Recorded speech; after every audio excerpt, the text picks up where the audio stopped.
Thiago, what has your past experience taught you about building great companies within the AEC sector? I mean,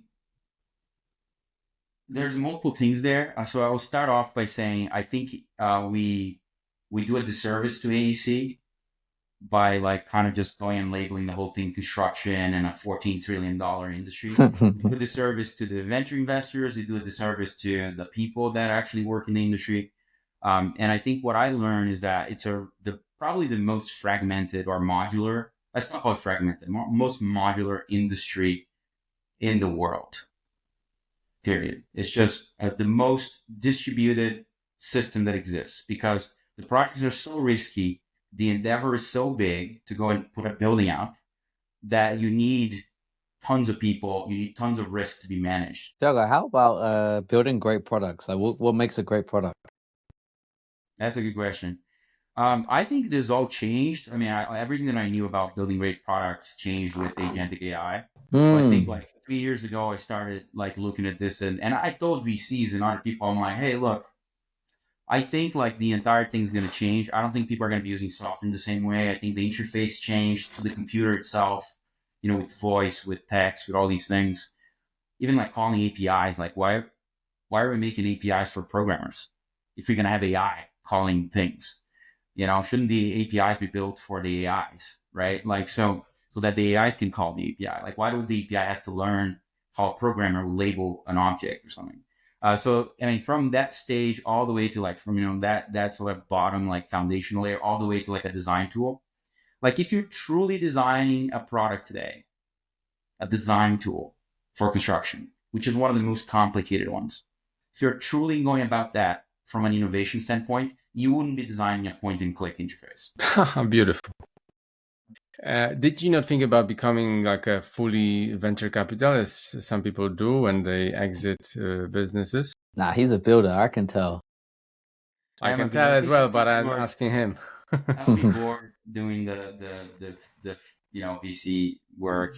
I mean, it's interesting to do venture capital, but like you get so little time with each entrepreneur that you don't really get to like be able to help too much. So I prefer to do what I do, which is like I'm available to everybody that I invested on, and they are able to take more value from me if I was like a venture investor.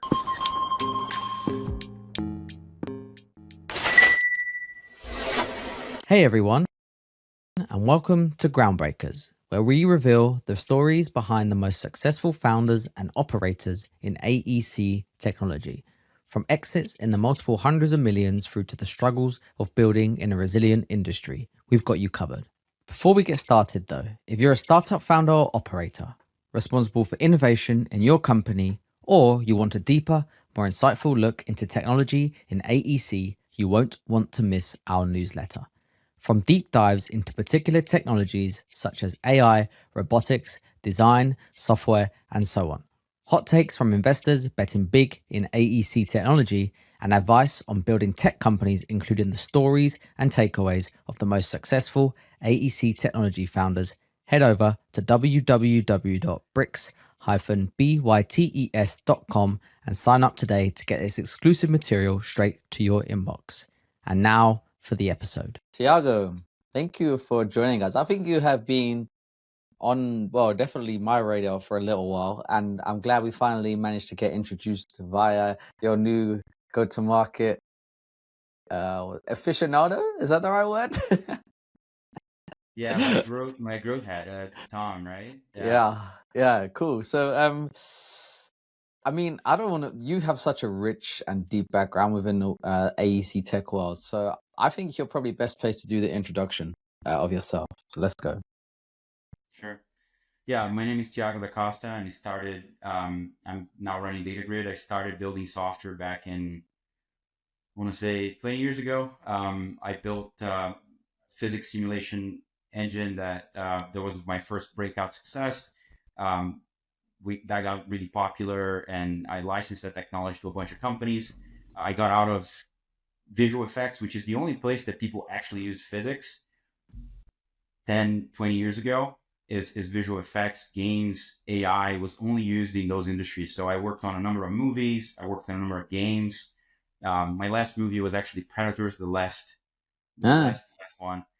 So I was credited for that movie. Like I did a lot of visual effects, like simulations, physics, particle simulation, blood, the kind of stuff you're doing in movies, explosions, all those things. Dude, that sounds so much more fun than construction.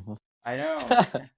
Yeah, do you like really program like a physics law into the software when you with that simulation, and this is like a real behavior of material or fluid? Yeah. So one of the biggest challenges on like making stuff move in 3D space is to make it move correctly.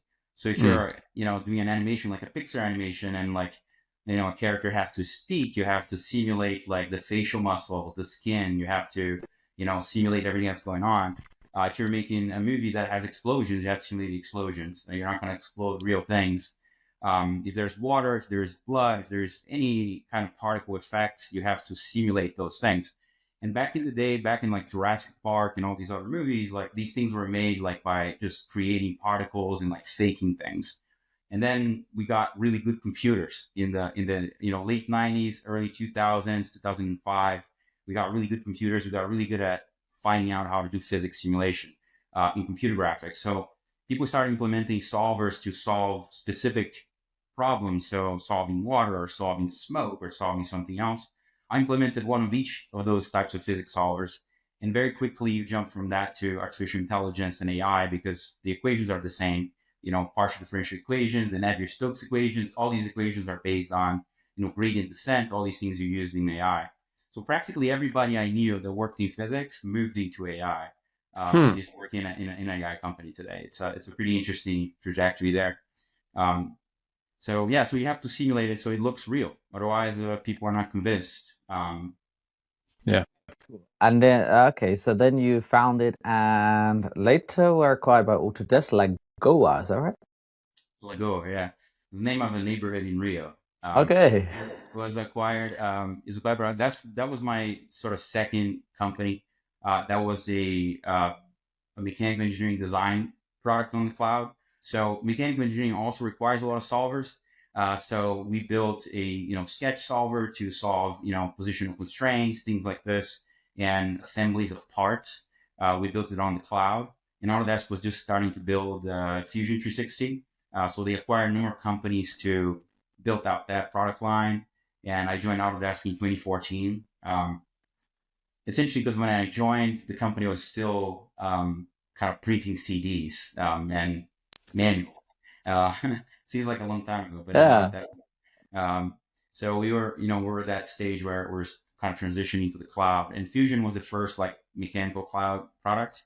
So my technology got integrated into Autodesk, and we had built a really cool like data collaboration technology. So we took over like all the data workflows that had to be built for the cloud. How many employees did you have within Lagoa when it was acquired? We're about 40 people. Yeah. Does it still exist as a unit, like Lagoa within Autodesk, or it was completely eaten by the? It was integrated into Fusion, and in the platform teams. So Fusion 360 is now hundreds of million in revenue. It's a very large business at Autodesk, and they're doing really well. That was kind of a new generation of mechanical design tools, and that was on the cloud. So our team fit perfectly with that mission. And many of the Lagoa people are still there, either doing research on AI or doing, work on mechanical engineering or anything related to that, or data and cloud. Okay. And then moving from there, you obviously worked as director, obviously. You were the director of data platform at Autodesk, and you're involved in the acquisitions of PlanGrid and Building Connected, which we will get to a little bit later. But what was your kind of day-to-day in Autodesk? So I ran the data platform team. I actually built that team that didn't exist when I joined. The company only had, a bunch of little tools that they had built out, and it was scattered across the company. So I built out a team that ended up being, pretty large teams, one of the largest teams now in the platform services, and is now led by a different group of people. Obviously, that team essentially built all the connections to the cloud and, the data connector and the derivative service and all these systems that power the cloud. So in 2016, we decided to launch that as a public platform, and that was called Forge. I think it's now called Platform Data Services. So I did the launch of that platform, which was pretty successful. It's now sort of like the entry point for all data and workflows at Autodesk. And I mean, Autodesk was chasing down it's jumping into like the construction, building out the construction division, right? Like they were chasing the whole construction vertical, and now they're growing really fast there. There were competitors in the space, and then there are companies that fit with that portfolio that they were trying to build, and they built a really cool portfolio with PlanGrid and Building Connected, and it became the foundation of what's now ACC. Autodesk Construction Cloud was rebuilt from all the learnings. So it's probably one of the better, more modern products in construction management today, because it's the most recent one. Hey listeners, I want to take a quick break to remind you about the Bricks Bytes newsletter. If you're interested in learning about the technology shaping the future of construction, you won't want to miss the valuable insights we share each week. To get this exclusive content delivered straight to your inbox, head over to www.bricks-bytes.com and sign up today. Link is in the show notes. Back to the show. And it was a good thing because we got a really great team with PlanGrid and of course with Building Connected. I help with, when you're in the acquire side, like when you're selling a business, like you're being acquired by someone, and this is not particularly to Autodesk, you're generally representing your business. When you're on the buyer side, you're representing the buyer. You're trying to figure out what's the best way to integrate the business and so on. And then there's hundreds of people involved. Like, there's multiple levels of people that get involved in these like acquisitions in any company, not exclusive to Autodesk. Doesn't say people that feel like they need to say something just for the sake of saying something. Yeah, sometimes, but like you also have to protect like the business and things like that. And yeah, there's the case where yeah. Sometimes, I've been part of acquisitions like where I was advising a founder on selling their company, and I've been part of acquisitions where I'm advising the buyer on how to buy, or what to buy and when not to buy. So I have done I had a little bit of experience on that so far. Yeah, we'll get there. Hopefully. How about your invest? So you mentioned you were an early investor in SpaceX, and a couple of other companies were shout out because they have been guests on here. Altaf from Snaptrude and Chloe from Mercator. But tell us about SpaceX. How did you get involved? Are you friends with Elon? Yeah, I think that was like Series C or something, like 3 or 4 rounds down the line. I knew somebody that knew somebody. That's basically the way that gets done. Yeah. SpaceX has hundreds of, thousands of shareholders. It's a pretty large company, but they're very picky with investments and who gets to be part of it. So I was lucky to be connected to somebody that was able to get me into that deal. That was like a long time ago now. But yeah, it's a great business. I don't need to pitch for SpaceX. They do. Is it good? Based on that, like, do I believe in the business and what they're trying to do? Is this SpaceX a good investment from a financial perspective? Oh, is it? Yeah, it's a great investment. Yeah. Interesting. Probably worse than Bitcoin. can't beat 63% annual returns. Yeah. Did you not think about becoming like a fully venture capital, as some people do when they exit businesses? Nah, he's a builder. I can tell. I can tell as well, but I'm asking him. I'm bored doing the VC work. I mean, it's interesting to do venture capital, but like you get so little time with each entrepreneur that you don't really get to like be able to help too much. So I prefer to do what I do, which is like I'm available to everybody that I invested on, and they're able to take more value from me if I was like a venture investor. Plus, as a venture investor, you're like doing tons of investments you may not fully believe in. It might be the right timing. It might be the, whatever else might be the thesis of the fund. So there's a lot of other things that play on being a venture investment. I think every venture capital that's worth their salt, they actually believe in their investments they make. But there's also plenty of bad investments being made. So I wouldn't want to go down there and have to relearn that. And it's a whole new profession too. Like, it's like I know how to fly a plane, and now they give me a helicopter. I'll probably just crash it. Yeah, different skill set maybe. Ah, okay. So now obviously you're the founder and CEO of DataGrid, formerly known as Toric. We will get to DataGrid later on. However, we will focus primarily in this first kind of half on construction tech and building products and mergers and acquisitions, some of the stuff we just touched on. And then we will move into AI and DataGrid. So, Thiago, what has your past experience taught you about building great companies within the AEC sector? So, I mean, there's multiple things there. So I will start off by saying I think we do a disservice to AEC by like kind of just going and labeling the whole thing construction and a $14 trillion industry. We do a disservice to the venture investors. We do a disservice to the people that actually work in the industry. And I think what I learned is that it's probably the most fragmented or modular. Let's not call it fragmented. Most modular industry in the world. Period. It's just the most distributed system that exists because the projects are so risky. The endeavor is so big to go and put a building up that you need tons of people. You need tons of risk to be managed. So it's really a business of passing on risk, from potentially like as a bank, I hold all the capital. I hold all the risk of that capital. I co-invest on a development that co-investment holds all the risk. Then that co-investment goes into the GC. The GC holds the risk. Then it goes into the subs, they hold the risk, and then goes to the people that, now they actually have to perform the job. So it's a really complex system that has to be performed.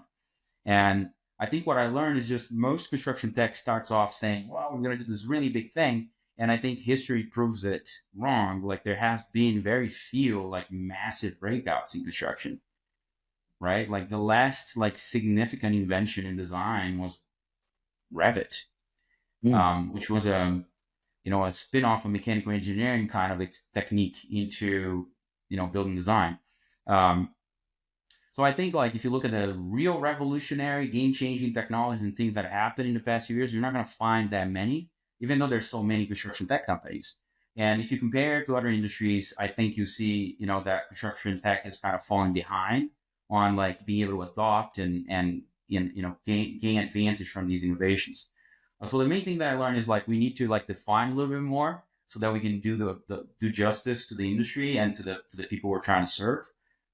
So it's not just serving the $13 trillion construction industry. That is like actually a lot of different functions and people and needs and things, so that we can get to breakout success. I think as our companies kind of get built out in the space. Is it a cultural thing, or what needs to change exactly? Well, what's preventing it for more significant tech breaking out, like you mentioned a few times? Yeah, I think like if you look at PlanGrid, that was a really good breakout success, right? From Tracy and the team there, and I think like they did really good at bringing a solution to market and innovating and building that out. I think we'll see companies break out like that, but we haven't seen like something grow as big as an Autodesk, right? Like the last one is like Procore maybe. So the fact that there's so many workflows and so many problems to be solved prevents the companies to create enough value, I think. So that's the first thing. The second thing is that we're in a low margin environment where there's a lot of litigation, there's a lot of complexity into the business itself and the business model of construction. So people have been talking about that, like, should we change the actual business model of construction? Yeah. So that may be what needs to change. So there's more capital available on the buyer side to adopt technology to improve things. And maybe that's the reason why there's no more capital, is because they haven't really innovated. They've been doing things the way they always did. And that has been a really hard change for them. And that potentially is the reason why there's no more success, I would say. Yeah, that makes sense. It feels like we need consolidation of certain processes and procedures, and then another iteration for another consolidation maybe just much smoother, would provide much smoother outcomes. Yeah. Thiago, how about building great products? Like, what makes a great product? That's a good question. I think this all changed. I mean, everything that I knew about building great products changed with Agentic AI. So I think like 3 years ago, I started like looking at this, and I told VCs and other people, I'm like, hey, look, I think like the entire thing's going to change. I don't think people are going to be using software in the same way. I think the interface changed to the computer itself, with voice, with text, with all these things. Even like calling APIs, like why are we making APIs for programmers if you're going to have AI calling things? Shouldn't the APIs be built for the AIs, right? Like, so that the AIs can call the API. Like, why do the API has to learn how a programmer will label an object or something? So, I mean, from that stage all the way to like, from, that sort of bottom, like foundational layer, all the way to like a design tool. Like if you're truly designing a product today, a design tool for construction, which is one of the most complicated ones. If you're truly going about that from an innovation standpoint, you wouldn't be designing a point and click interface. Beautiful. You wouldn't be doing that. You wouldn't require somebody to literally hold one point on screen that has 2 coordinates, X and Y, and place that point in a specific location to click. You wouldn't design it that way. So given, everything that's happening with like AI, everything that's happening with virtual reality and all these other things, augmented reality, I think like you have to think differently about the product entirely. And I think that's kind of what we haven't really seen. We haven't truly seen true like complete innovations that change how people would design. We have seen improvements to the distribution. We have seen improvements to the user experience, and maybe to the interface, and the processes. But I think there's a fundamental shift to happen. Man, I love this. You say the exact same thing. It got a little bit more colorful. Do you support my theory of design as you speak? Do you support my theory of design when you speak? So basically, I completely agree with what you say, that it just doesn't make sense to just like add a little bit of iteration to current design stack. The real breakthrough to me would be if you can speak as a professional, as an engineer or architect who knows the lingo, who knows what needs to happen on the screen. As they speak, things change, and they change in a right way. That would be a breakthrough for me. But what's your thoughts? What would be in your head, like the next generation of design stack, for example? Yeah, I think you're right. I think like the voice interface is a very powerful way to control a computer now. And with AI, you can actually use this because, we tried with Siri, right? That didn't really work. So now we have, large language models merged together with voice models. So like that is really powerful. So I do believe like if you could speak and then get the design built in that way and interact in that way, you would be different. So there's something happening in programming right now that I think we don't need to pay attention to. So what's the first thing that programmers try to do after they created a large language model? What was the first thing? You tell me. I'm not too educated in this. Generate code. So they literally try to replace what they had just done. All right. So you made a model that can generate text. And what's the kind of text you're going to try first? Code. So it's pretty fascinating. So there's a major disruption happening in software engineering right now. Actually, hiring a software engineer has plateaued because everybody can now do software engineering. It's not that everybody can do good software, but you can generate code, which is the primary input. So I think if you think of the primary input of a programmer, their fingers on a keyboard, typing one word at a time, and you think about an AI generating millions of words and like writing the entire thing in seconds, and you think about the designer, you have to transpose that to design, right? Like the designer has to still use their brain, but their interface is probably not typing and moving a mouse. So that's the first thing. Probably voice is a huge aspect there.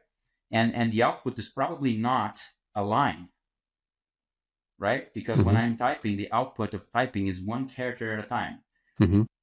So the output is probably not a line. The output is probably the entire floor, or, the columns that I'm trying to space, or, a roomier entrance, or like the lobby design that I want to have like, 2 meters more, or whatever else that I need to change. So that's probably the output, is the entire thing, rather than a single object or a single family or a single, column or pile or whatever you're trying to design.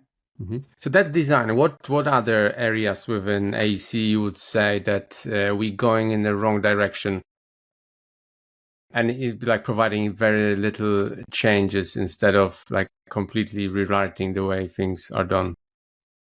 Oh, there's improvements to be gained on design tools and design in general, I think, through the existing techniques. Like, for example, rendering is a very lengthy process. You can probably just generate the images using AI.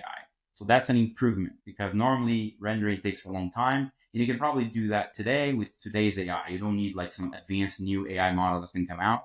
You can already do that today. So there's advancements on the way there that you could improve processes. But these are still not agentic. These are just AI models, and they're not agentic. What does it mean to be agentic? We'll talk about that a little bit later. But that's a bit that's missing on all of that, is like thinking about the agency piece that your software should have for the user, rather than just add more buttons and more features. You know what? I think maybe we should go there, and then maybe come back to the construction tech general discussion, because I think we should. Yeah, I think that would just make more sense based on where we're at. So, Thiago, maybe you could tell us would it be a good place to go talk about DataGrid now, or should we go more into the agentic stuff? And what does it mean, agentic, and what's the agency about? Yeah, let's go agentic then. Come on. Let's go agentic. Agentic AI is really about giving agency to AI.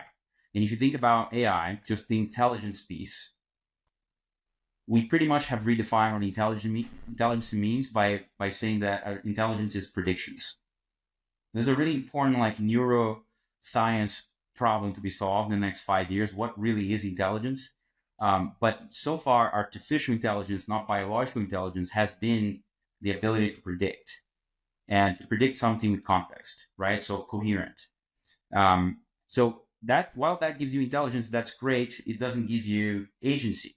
So if you think about agency, like when you invite me to come to the show, I didn't have to go, and you didn't have to tell me exactly how to do that. Like, I actually knew that I was going to get an email, and I get a calendar event, and I click on my calendar event, and then I go and I click on the link, and then I open this thing, and I go through multiple steps to get where I am now. So I had human level agency to do this. And humans are the only creatures that have this level of agency to this kind of complicated task. But dogs and cats and animals have agency too. They're feeling hungry, they figure out a way to eat, right? So that is agency, and that does not exist with intelligence. That is independent of intelligence. You can get creatures that are very low in the intelligence, scale, and they have agency. Birds have agency. Ants have agency. They decide, if they go left or right, they find an obstacle.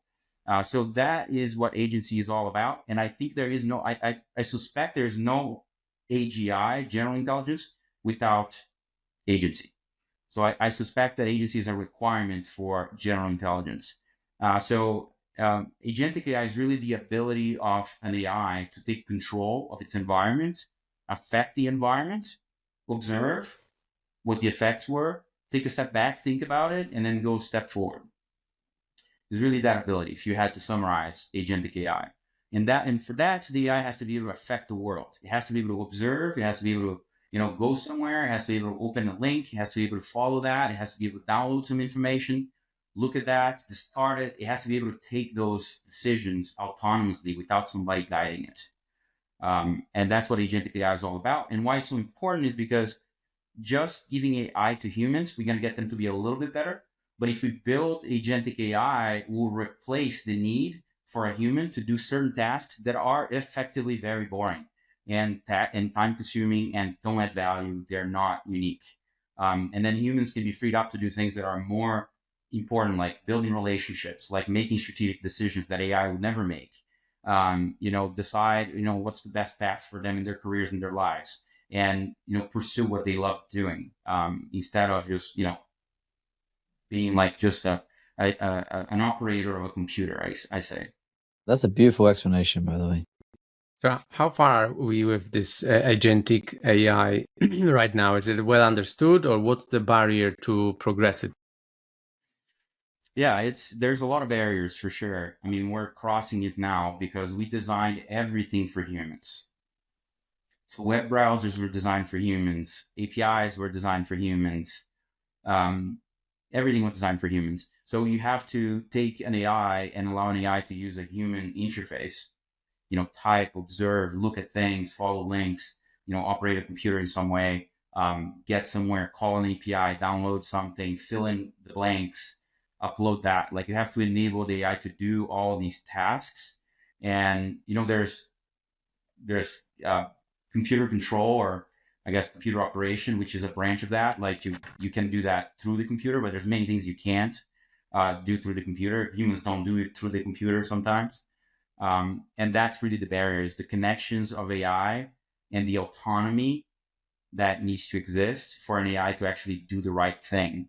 So agentic AI is, I would say we're like on year one today.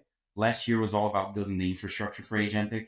There were so many things that were done last year by so many companies that allowed us to get to the point where we're in now.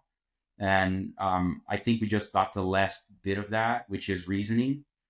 So reasoning is a very powerful, form of thinking and intelligence that gives you the ability to take agency. Mm-hmm. Okay. So let's relate that to construction and AEC. Like, what does it mean for us all? Yeah, I mean, it's a great question. So if you think about any task where a human has to look at something, think about it, type, read, and then take some action, anything that is like that. And let's take a very simple example, send you an NDA. I have to look at your email, take your name, put in a field, go to a platform, log in, pull the template NDA, put in your name. I am doing a lot of work, and I have agency because when I go to the site is logged out. So I know how to log in. And then to log in, I have to get my password. So I have agency to go around and figure this thing out. So just sending an NDA, very simple task, or sending a document to someone that is based on a form. The humans are taking the time to do all of that when it could and should and will be done by agentic AI. And then literally the human will just say, send an NDA to Owen and just make sure to include his company name. And then the AI is going to figure out where the heck does Owen work? What is his company name? Where's his email address? And, where's that NDA template? And then fill that up and then send it to you. So like today I take time from actual people, like their heartbeats go away on doing that task. Mm-hmm. And in construction, a large number of tasks are done in that way, where you have to proceed with like finding a document, doing something, and then taking action. Wow. So, Thiago, so how far do you think we are right now from these agents doing significant work rather than just, very little in construction space? It can be designed whatever like vertical you choose, but like what's your thoughts about like how far are we to get this rolling really? Yeah, we're there. I mean, with DataGrid, we're seeing we have 67 workflows we mapped out that people are doing, and that includes things like look at this entire model and compare it to that other model, and then the AI that basically goes and looks at that design data and says, oh, actually, these are all the things that are wrong with this model, without any instructions of like looking at what's right and wrong. So you have AI that can do that already. Like we actually have those use cases every day. We have AI that goes and looks for water intrusion risk by just going and downloading every photograph and looking at what doors and windows were left open in the day before, and then correlating that to weather data, and then figuring out was there potential for water leak on that day. Well, like just with one prompt, right? We are there. Like we're implementing these use cases every day. Like just yesterday, we implemented a use case with the customer that was, similar to what I just described, but was on the safety side. So yeah, we're there. There's tons of possibilities. Now, what has to improve in agentic AI is really like the connections to the outside world, all the action that can be taken. Like I take that example of like sending a document through DocuSign is a huge thing. Like literally, like people are doing that all the time, and we're seeing those use cases happen live in front of us. But people want more, because once you start doing that, you start seeing like how easy and how much time you're going to start saving.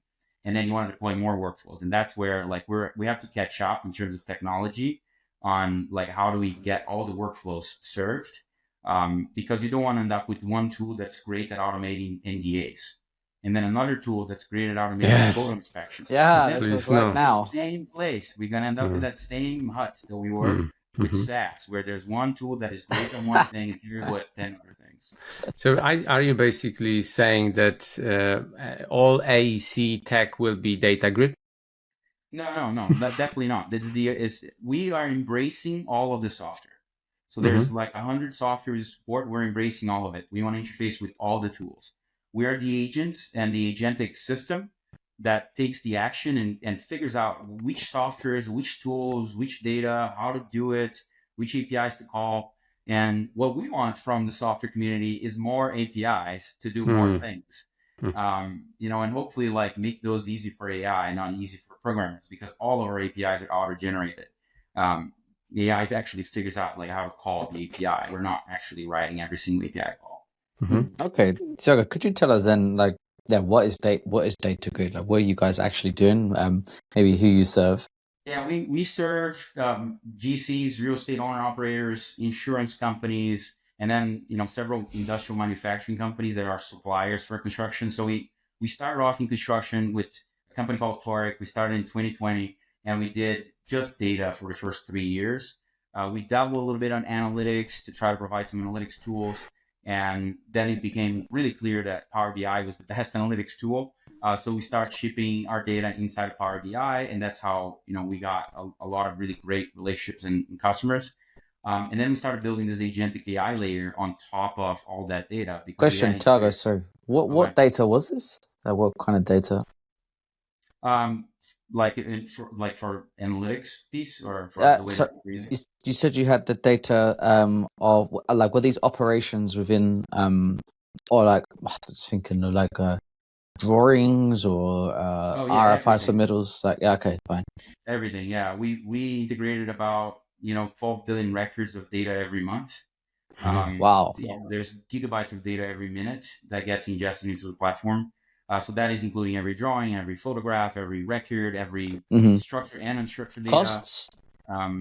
Cost data, financial data, ERP data. We have integration with like SAP and Salesforce. Like we have a customer that measures their bookings through our system by basically taking all their Salesforce data and combining with their card of the rate of work on model design. So they charge for work that's in the contract in Salesforce. They connected all of that using our platform. Wow. So there's so many workflows that people built that is really amazing just with the data piece. And as we started looking at what people really wanted, we started building this agentic AI system. Agentic AI was kind of like coined a few years ago. And we're like, I think that's where things are going to go. And then we started investing on that. And, we just went heads down, like try to build the best agentic system that understands all this data. So that's what we do. We serve, our customers with AI agents. Like we have a portfolio of agents and then they deploy in projects. So in a single construction project, for example, they can enable their field teams to access, any information that they need on project. They can enable their back office teams to look at across projects, across data. They can enable workflows with, photo workflows like I described, where you're quantifying, checking for risk, things like that. And these document workflows, like literally like sending out documents. Okay. So say GC is like, DataGrid's great. Like, how does it look from there? Do you take a cable and plug it into their laptop and like download the data? Like, maybe just talk us through the. And I would also add that we recently spoke with $5 billion contractor maybe 2 days ago, and they said that wherever they hear from startups integrations, they know it's going to be very expensive for them. And that was in the context of doing pilots with startups, etc. So, are you helping to decrease this cost somehow, or is it your role? Yeah, that's a good question. Yeah, so we started as a data company. We did that for about 5 years now, and we just did data and just make sure the data worked. And the value moved up to agentic AI. So that's why we focused the entire company around agentic AI. And the cost of data integration shouldn't be high, to be honest. Like practically the cost of data integration in our system is zero because there's no people involved. we have an AI that actually literally looks at the fields and the tables and the columns and actually puts it into a warehouse and cleans it for you, labels it, like it does all of that autonomously in the back end. So you connect, let's say, Procore or Autodesk Construction Cloud or a BIM model or whatnot, and the AI would literally create the tables with all the names and all the types and everything for you. Even if there's enrichments that are very common, the AI may do that too. So yeah, it should be 0 because we bypassed all of that. Like our first iteration of our product was like, hey, you actually built the pipeline. And now it's like, don't build anything, just connect. And then the AI takes care of like figuring out how to bring the data in and how to organize it. So you actually have already built the infrastructure, right, behind all of this. So I don't think there's anyone else in construction that has this actually. Yeah, I think we have the most, like, I think the most complete data system for AI, because AI is all about data. Like you can't really do great, data with great AI without good data, and it's garbage in, garbage out. Everybody says that, and like there's a reason for that. But when you look at like unstructured data, like let's say we receive a drawing and there's a schedule in another place, or that drawing is related to an RFI.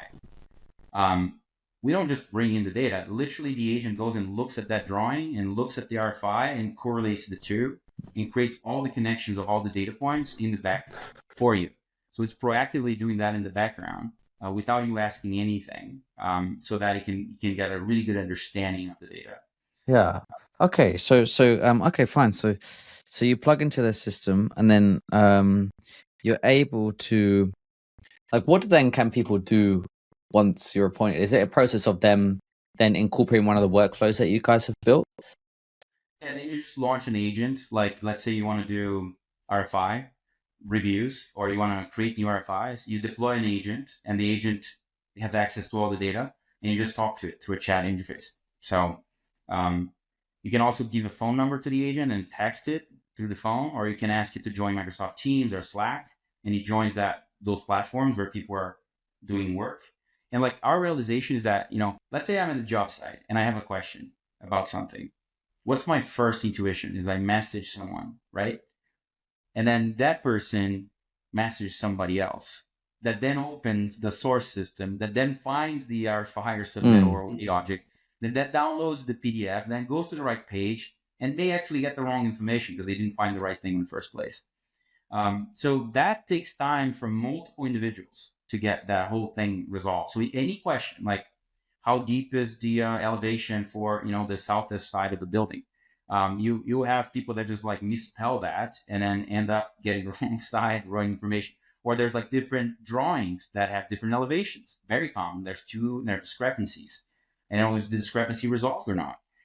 So the AI can actually do all that work and answer directly to the person. So taking away that human time that it would take to go find and think and then resolve that question. What is the level though of data? I don't know if it's the right word, aggregation or storage. How does this data need to be stored so then you can connect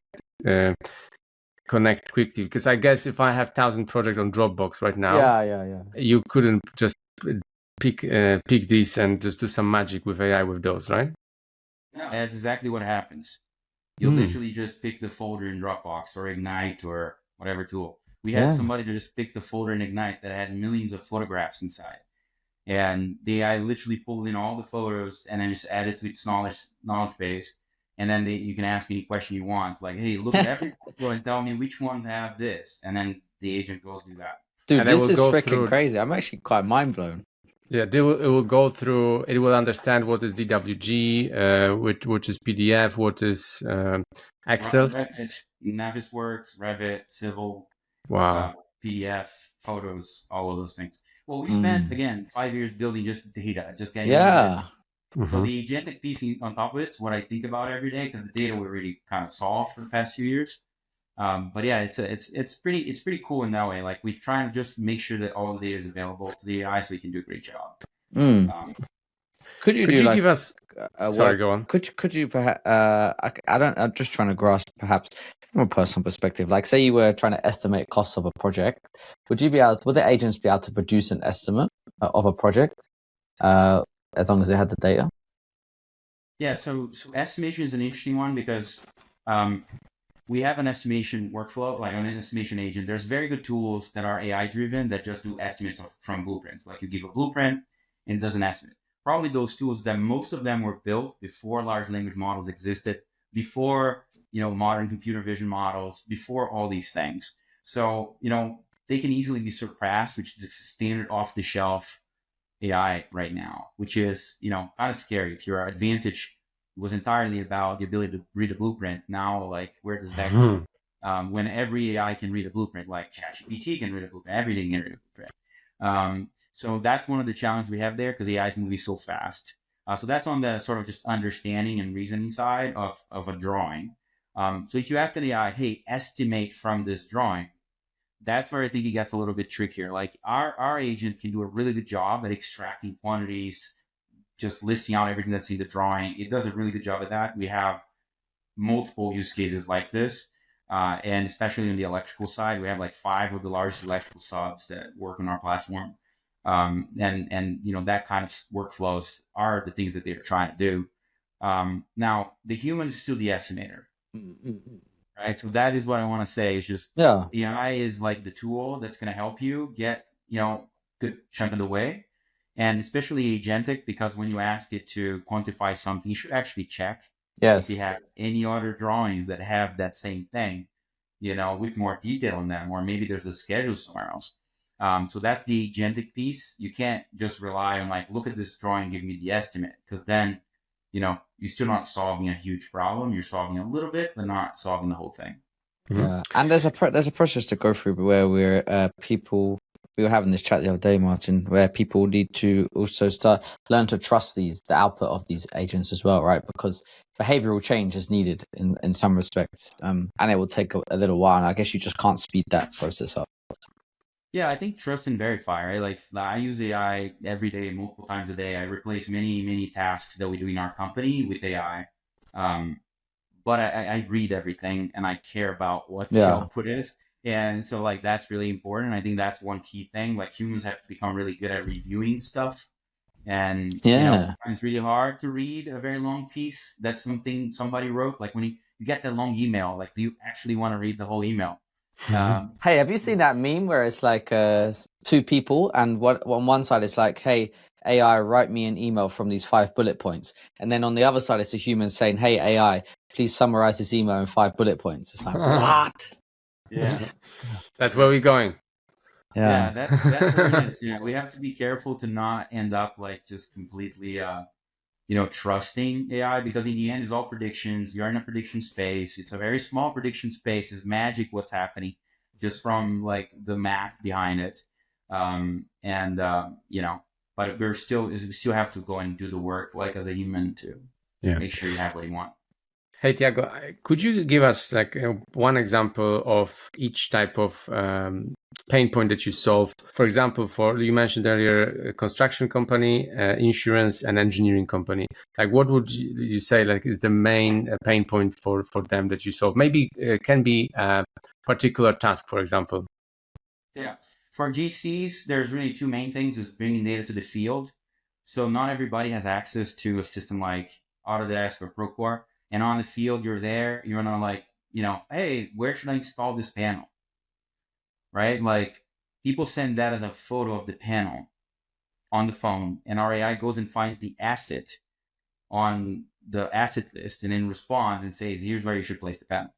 So those workflows are like, we're seeing them every day. Like people are literally trying to deploy this in large scale projects. We just signed up a customer like a couple of days ago. It's $100 million construction project. Their entire field team is going to be using it. We have trained like 5 people, and now it's going to go into like, 20, and it's just, continue expanding from there. So those are the field use cases. You have somebody on the field, they need information about something and they need to get that information. And those are field agents. I call them. Like it's an AI agent that supports the field teams. Mm-hmm. For GCs, there's also use cases with SOPs, things like that, where you're trying to understand like what are their SOPs. But the problem is most people don't really have an SOP. So we built an SOP generator agent that actually generates the SOPs based on how companies have worked in the past. So you can connect in like your past projects, your past bids. You can ask the agent like generate the SOPs and remember this, and then the agent will go and create the SOPs for that company based on how that company operates. So that's something that people are taking a lot of value. I just worked for 2 use cases for the GCs. There's like dozens more. Then on the insurance side, there's a lot of these, photo kind of workflows, or even on the GC side, lots of like extracting things from drawings, asking questions about drawings, disambiguating things, cross-referencing RFIs and submittals, like very common, cross-referencing drawings, finding outdated things. What I find based on what you say is like you kind of could replace the whole or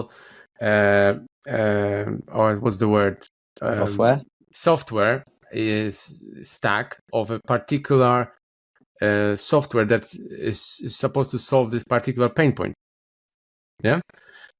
Well, I mean, there's maybe, I think like if you think about, I mean, speaking about these, like there's plenty of companies that just go there, go outside to the site and just take photographs, and they take the data from the site and send it to AI, and then the AI gives them update on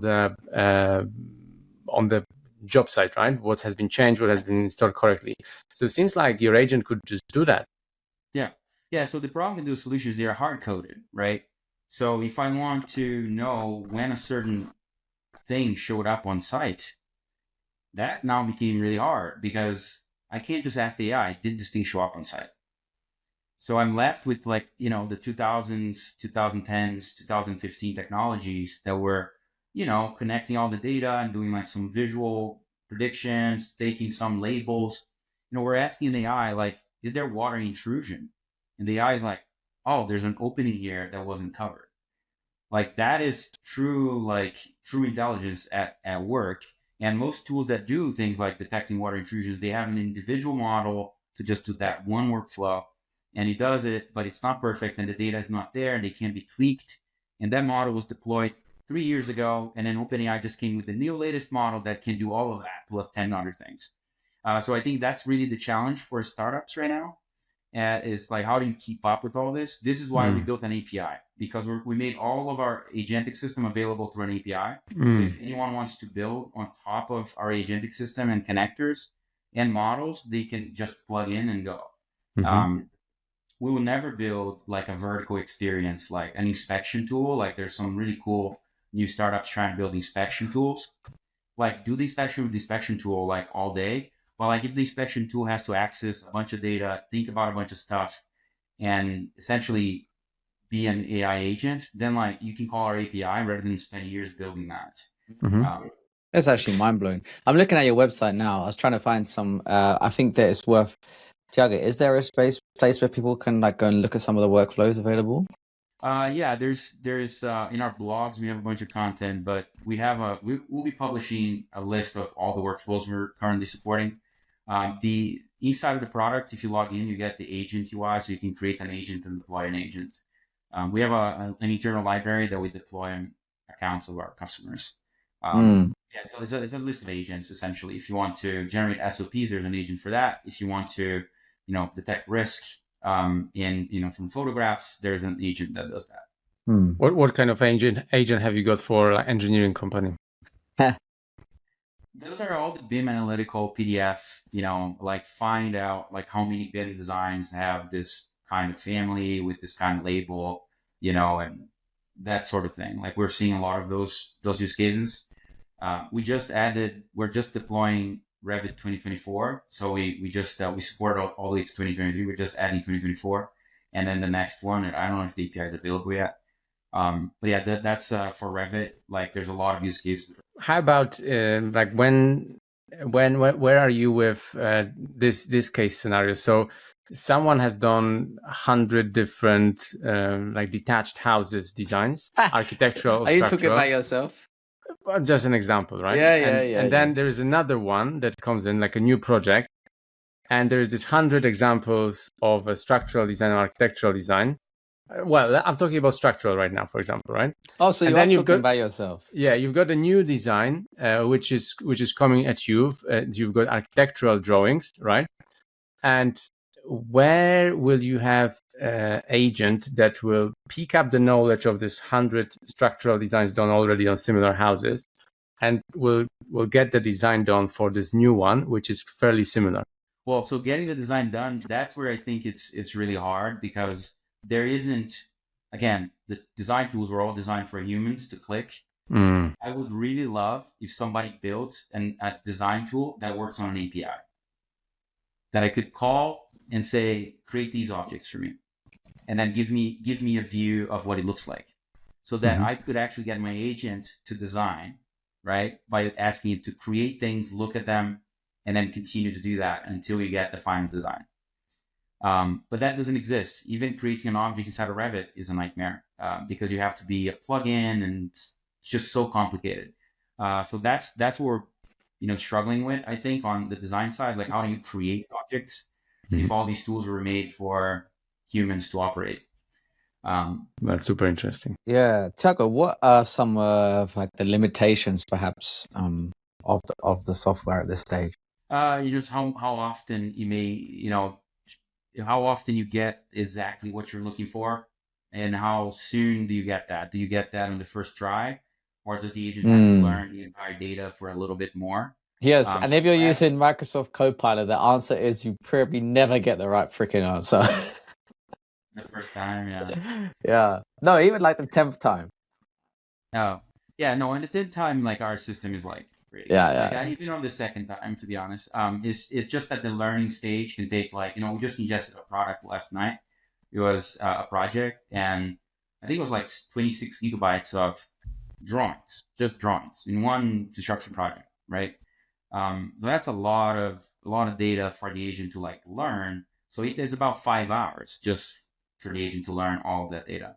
But once he learns, he can look at anything at any point. He can look at all the millions of pages at the same time and do whatever task needs to be done. So Thiago, could you help me understand, if you're like someone listening to this perhaps, and like I'm pretty sure everyone listening to this will be thinking like, right, I know I need to somehow get AI agents involved with my business. But I have no idea what I was just about to ask. No, okay. Let me come back to that. Martin, you actually put me off because you went, wow. And it kind of made me laugh. What was the question, Martin? I'm sorry. I'm sorry. No, I'm actually fascinated, because if that means that, like, yeah, I'm super fascinated. Like, so to tell us maybe a little bit more about like where are you right now on the journey? Like, how big is the business, and like, are you raising any money? Have you raised any money? Yeah.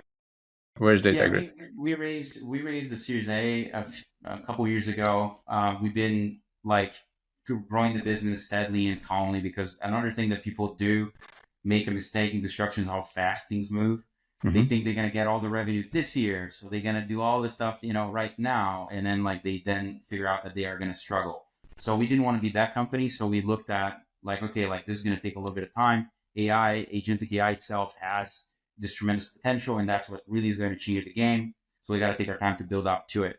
And so now, like, we basically doubled the business in the last 6 months. Wow. We went in terms of revenue. Yeah, in terms of customers and usage, like revenue, we're like 90% there.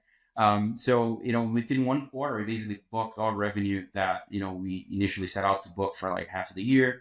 Like we're trying to like just be conscientious that we're really going into a new world where agentic is really going to change the game. So for us, it's product. Like that's all of our focus is building the best product. And every day I wake up, I'm like, how can our product be better? Right? Because we don't even have a outbound anything. We don't even have a bunch of marketing or a bunch of salespeople.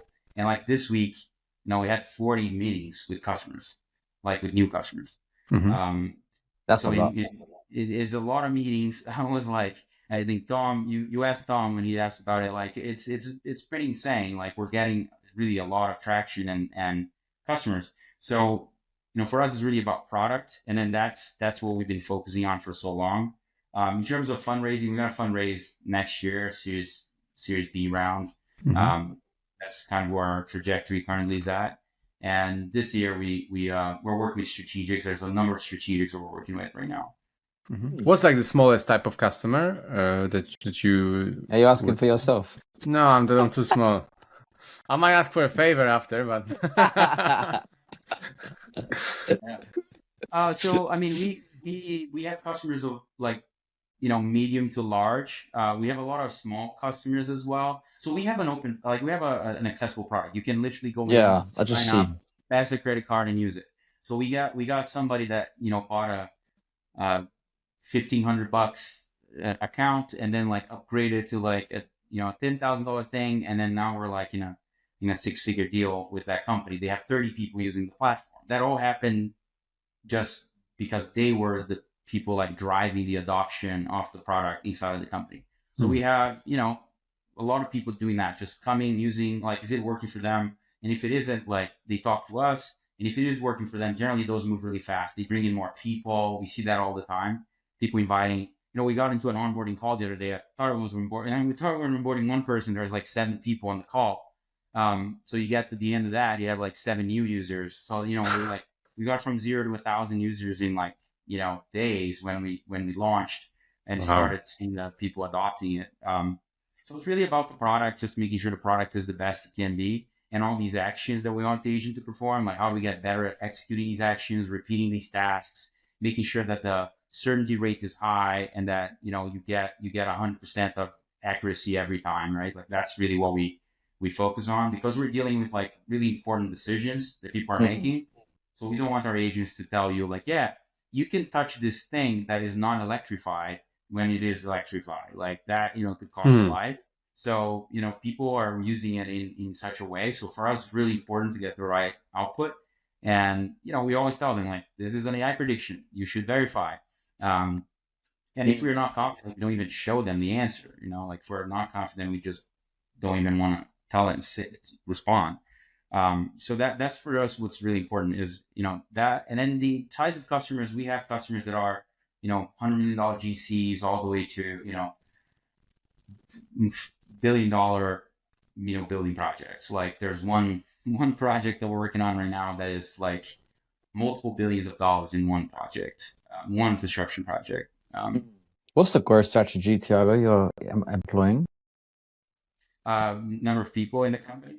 I mean, Growth strategy. Like the product growth. Do you mean like, are you employing? It's like so what? I guess go to market. Like, how are you guys growing? Is it a product led initiative? Are you? Yeah, it is product led. Yeah, we're PLG. Like we made that shift last year, and the best thing we did was to really focus on being PLG, onboarding people, getting them in the product, getting them using, re-engaging them on new capabilities, and like building the best product. That's how we learn how to build the best product, and being great at customer success. So when we get the customers going from product led to enterprise, which we get a lot, then offering an enterprise value to those customers so that they can deploy at enterprise scale. Because just think about a company with 1,000 people. What is it? 1,000 agents, or is it 5,000 agents, one for each employee? Like what's the setup? Is it one agent for everybody? Like there's a lot of questions on how do you protect data, how do you organize. So those are the things we do on the enterprise side. We don't do it on the PLG side because it's really supposed to just get you going. I wanted to ask, what are your general thoughts on the charging by startups, and how do you? What is your charging model? Is it per data usage or some other way? We charge a consumption model, and we bundle that for our contracts. So if somebody's going to use this much, then we create a bundle per project. Like you're going to use it in 100 projects, so then this is the cost per month per project. We bundle. But fundamentally, it's credits. Like we have a very transparent system of credits. We report every credit that's consumed. And we also have a table on the website showing what's the cost of each operation. Like if we are going to run a prediction, or if you're going to run a web search, if you're going to call this endpoint and, bring in this DocuSign envelope, like we will charge you for the actions that are being taken because those have cost to us. And we're transparent about that. And so that's the model I found best, personally. Consumption, and then onboard people and grow them to consume more. If people like your product, they should be buying more. Mm-hmm. That's my thinking. If your product's working, they will be buying more. So try to get like a huge deal off the bat with someone in construction to then use a product that like has not, so I much prefer like somebody came in, started using the product, likes it, brought in their team, and now we're talking about an enterprise deployment. And that's what consumption really allows us to do. We don't have to start at a high price. We can start at a low price, and we can still close 7-8 figure deals. So That's awesome. that's I think what's key. In terms of how people charge in construction, it's really broken. It's pretty fascinating. Like every customer I talk to kind of hates the model that people, per seat is not easy because then you have to have this problem with seat transfers and like who can use when and all of that. Per project has a churn component built in, so you will lose that project eventually. So you need to sell more projects, which means you need to be pitching this thing to every project team, which is really hard. Enterprise scale, you can never do that in construction without being tied to a project. Like if I'm going to spool to an IT team and say, hey, sign a 7-figure deal. Like IT doesn't do that. Like it's just very hard to get an IT team at a GC, a real estate company. These companies like to be nimble and they want all of their expenses to go into a project. Because if the projects don't come in, they don't have the expense. Like they want the thinking that way. So then we're left with two options. One, the value you're providing, which you should be charging either a consumption or a fixed rate, or you want to take a piece of people's revenue, which people hate. Right? So construction volume is like, every time I hear that, I cringe. Like every person that I talk to, it's like, why is that the model? Right. So like it's really difficult for people to grasp that, but it's really hard to book like higher and higher numbers in construction because of the component that I described with like enterprise deals versus project level deals. So what you have to do is just add the most value on a project basis and then expand from there. I think the consumption model is the best model. At least that's the one we practice, and we think we're successful with it, and we, our customers like it. Brilliant. I remember the question that I was going to ask earlier, by the way.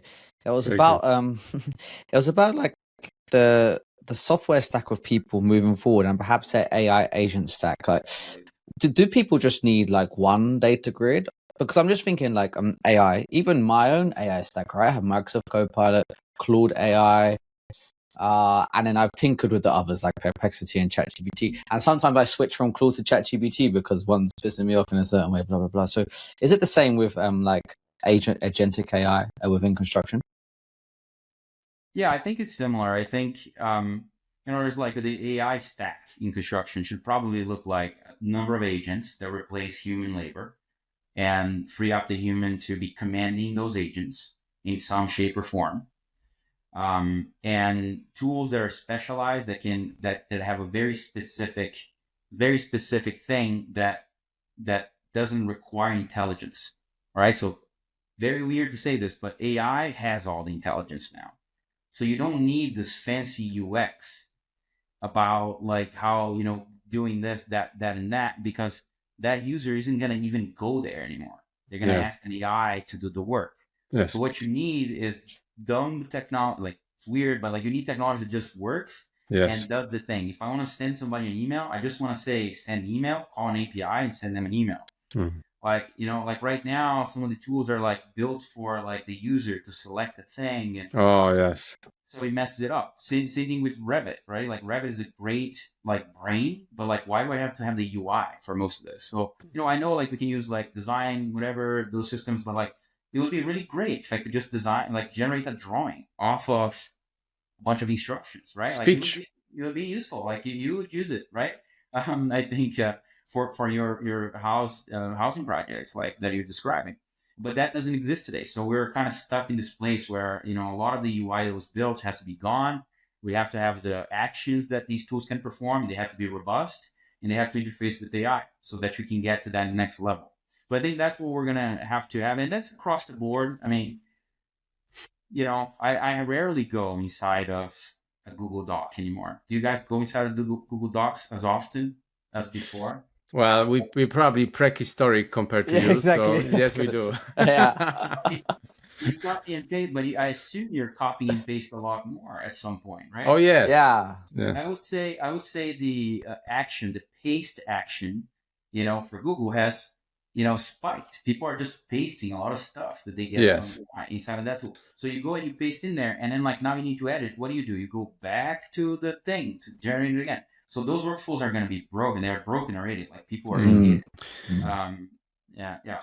So Thiago, I'm fully agreeing with you and support the view on this broken workflows. But the grand question here is, how do we make sure that this is, sometimes in life and elsewhere is that we think what's wrong, but we still all do it just because it's always been this way. So what's your thoughts on the thought that it is just our wishful thinking that things should be done the other way and they will perhaps never be done the way we think they should be? Spill some beans here. I reflected about that quite a bit, and I think, I have two thoughts on that. One is, in the workforce, these changes of tools and process and all these things, they happen with new hires, right? So if you guys think about the folks that were used to draw in AutoCAD, they're still drawing in AutoCAD. Yes. And who is drawing inside of Revit? Who's creating data inside of BIM models in Revit? Like the new people, the people that came into the workforce. So this is going to be maybe similar, where we're going to have a shift in the workforce that will say, I don't want to do things this way anymore. I'm doing it in a different way. And if you're in marketing or if you're in sales, that's already the case. You hire a new person in marketing right now, like they will come in with AI already built into their DNA, just from the past 2 years. So, I think it's going to be the same thing with all the functions, right? Like we've seen this happen before. The folks that didn't want to use digital project management solution wanted to like still take scribbles, didn't want to use a phone, right? They got replaced by people that did use it. So that's an unfortunate truth, but it is kind of what we see historically. So like that's one thought that I think is the way. The other is we could take a different approach with AI and be proactive. So you wouldn't mind having an AI saying, hey, Martin, I saw that you wanted to do this last night, and I think like you want to do this again now. I did it for you. What do you think? Like you wouldn't mind that. Like you seriously wouldn't mind that, right? Especially if he gets it right. Good. Yeah, exactly. Yeah. So like, I've done all your work for the day, Martin. You wouldn't mind if you got your language, your tone, and it was proactive towards what you may be doing. So for that, we need AI that just is proactive. We need agentic AI that takes a proactive approach to working, not a reactive approach. Like, hey, I'm doing this because you asked me to do it. Like, I'm doing this because I know we have to do it. We do it every year. I just checked, and it looks like we have to do it again. Not like Siri. Sorry, I don't understand the question. Yeah, oh man, how crap is Siri now? Like when I was really thinking about this recently, like when I ask it something, it's like, I can't do that. I'm like, are you crazy? This is like a simple question. The integration with ChatGPT, that doesn't really work. At least it never worked for me. Yeah. Okay, Thiago, I'm afraid we do have to wrap this up, which is much to our dismay. But hey, could you tell people where they could find out? I guess they don't need to know where to find you, but perhaps DataGrid, or is there some initiative you're pushing at the moment that you would like to plug? Yeah, I think we're. Let me think about that. I never come ready for plugging my own company. Which is You've done a good job so far. Yeah, amazing job actually. Well, you don't have to answer it. Yeah. You can meet. You can go to our website and then check out what we're doing. Like we're putting a lot of learning content out there to talk about how agentic AI is changing the world, I think, and also in construction and AEC and all the different tasks and functions we have performed. So yeah, look up with us and let's talk about agentic AI. That's the future. Thank you.